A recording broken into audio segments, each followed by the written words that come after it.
there's obviously a lot of good and bad news that you get throughout an NFL season if you're a fan of a team. There might not be anything more of a gut punch than the random practice injury.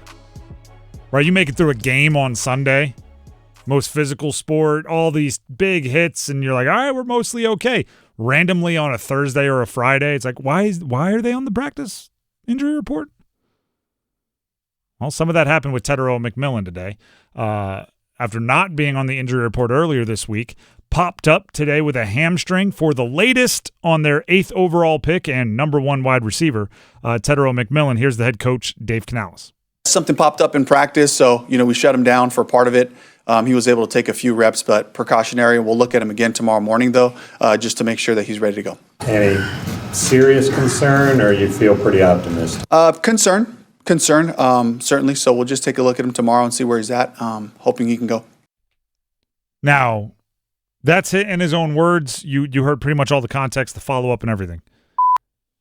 That's the most optimistic guy I've ever heard talk to the media. That guy, you punch him in the face, he's going to go, I'm looking forward to the shade of black eye because I've been wanting to try that makeup routine. I don't know. Great opportunity to punch you back. Yeah, he's the most optimistic. Him saying concern, I didn't know he knew that word.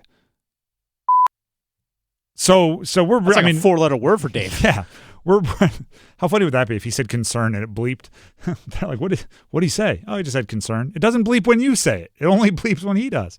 It would be a huge loss. I'm not going to say they're not going to play him. Maybe they play him, but it's a bit of a decoy. Maybe it truly was, he was a little dehydrated, so he got tight. I don't know. There's a million range of things. Maybe it's a little scar tissue. I had hamstring problems my entire career, and that was always the lie the trainer and me told each other, right? When I'd tweak it, come in there, be like, can I go back to practice? They're like, I don't know. What do you think it was? Well, it hurt. Was it bad? Maybe it's just some scar tissue from the last time you pulled it. Maybe just ripped some scar tissue. Okay, I'll go out there and try again. Always. Nope, it hurt. By the way, hamstring injury, in case we didn't make that clear. Hamstring injury. I said for hammy. McMillan. I said hammy. Okay. But I just want to make sure that's what everyone knew. The T-Mac's dealing with that. We'll see. If I remember correctly, in the preseason, he had a hamstring injury. He didn't play in that third preseason game, if I remember correctly. I mean, if we just want to... Or even the second one. Let's put our reckless speculation hats on there. Maybe it's something to do with tall receivers. I feel like Mike Evans is always dealing with hamstrings.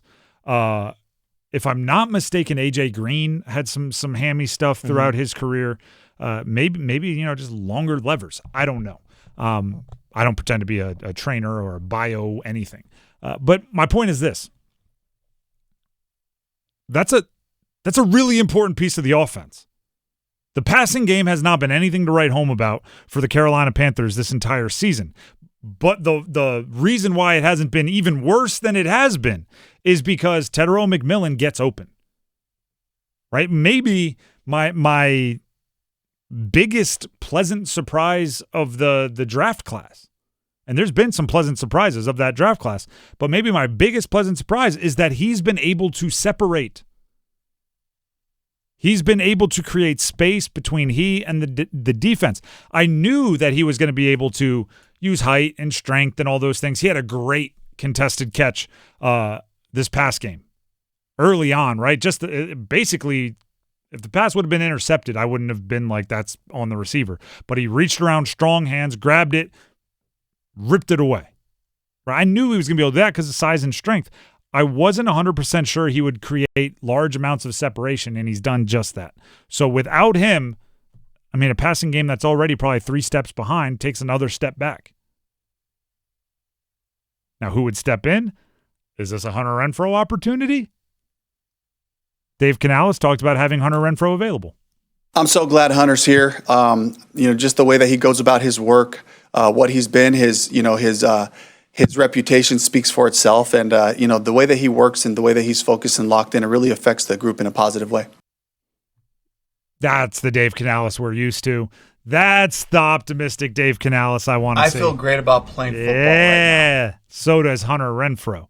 Looking at the game as a whole, and by the way, limited or whatever he was today at practice on a Friday does not mean he's not playing. Does not mean he might be impacted zero, right? He might be normal Tetairoa McMillan out there.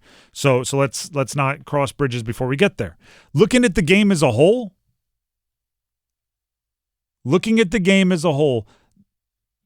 this is, the way I said it earlier, this is not an FCS team to a power conference contender. The Saints are not a good NFL team, don't get me wrong. But that's relative to other NFL teams, right? They're still paid. They still have professionals over there. They still have, it's not like nobody on the Saints would start for the Panthers if the teams combined. The Saints will catch you if you don't play your A game. Now, what is your A game for the Panthers? We know what their A game is. The blueprint, the plan A. It's D&D. It's Dowdle and defense. And I would argue there's actually there's really no excuse this week that plan A doesn't work. Right? Because if you went into the Packers game last week and you had a hard time running the ball, I'd be like, well, they have Rashawn Gary, they got Micah Parsons, okay. Right? If the defense gave up a couple of big plays, I'd go, you know what? Jordan Love, from an efficiency standpoint, Josh Jacobs, they've got some dudes that they're going to catch you sometimes. This week, looking at the Saints, they are worse against the rush than they are against the pass, and they're a bottom third of the league defense. That should play right into what the Panthers want to do, right? A team that's not a good rush defense up against a team that, when they give the ball to Rico Dowdle a bunch, that's their best version of themselves. The defense. Should the defense be able to keep up the defense half of defense and Dowdle? Yes. Why? Well, I'll tell you why. Because you're up against a 26-year-old rookie in Tyler Shuck. Because you're up against a team that just traded away with Rashid Shaheed. Because Juwan Johnson is slowed way down for the Saints after being off to a little bit of a hot start early on. Because they sold at the deadline.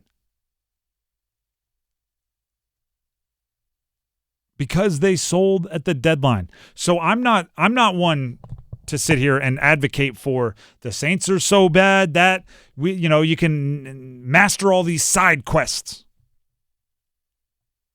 Right? I don't play a ton of video games, but I get the idea of side quests. Right? It's there's the main goal: go beat the level, beat the boss, whatever it is. And there's a little you can go do this for a little extra experience points, a little extra health, a little extra money, whatever it is. I'm not there with the Panthers. Go win the level. Right? Go beat the boss. Go win the game.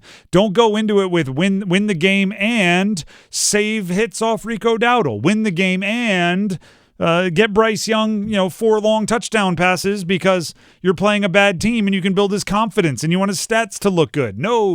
Win the game and be happy about it. Stick to the main storyline. Now, the one caveat I would say is if you don't plan for this, but if you get up big, right? You get up 3 scores, and it's obvious you've already seen the will and life drain from the Saints' eyes. If you get up by a bunch, then you can change the way you operate. Right? Then if you want to go back-to-back drives with Chuba Hubbard to take some wear and tear off Rico Dowdle, fine. Right? If you're up 3 scores and you're comfortable with the way your defense is playing, if you want to try a few more risks through the air to see if Bryce can get rolling, fine. But guess what? That's not Saints specific.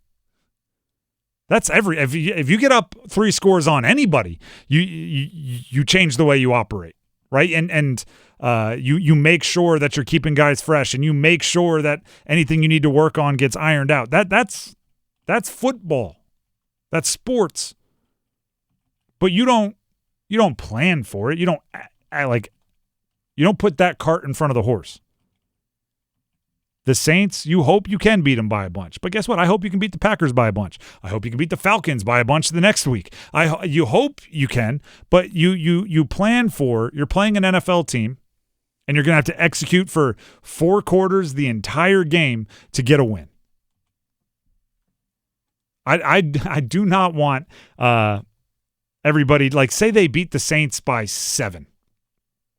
And Rico Dowdle has to have 24 carries and 3 catches.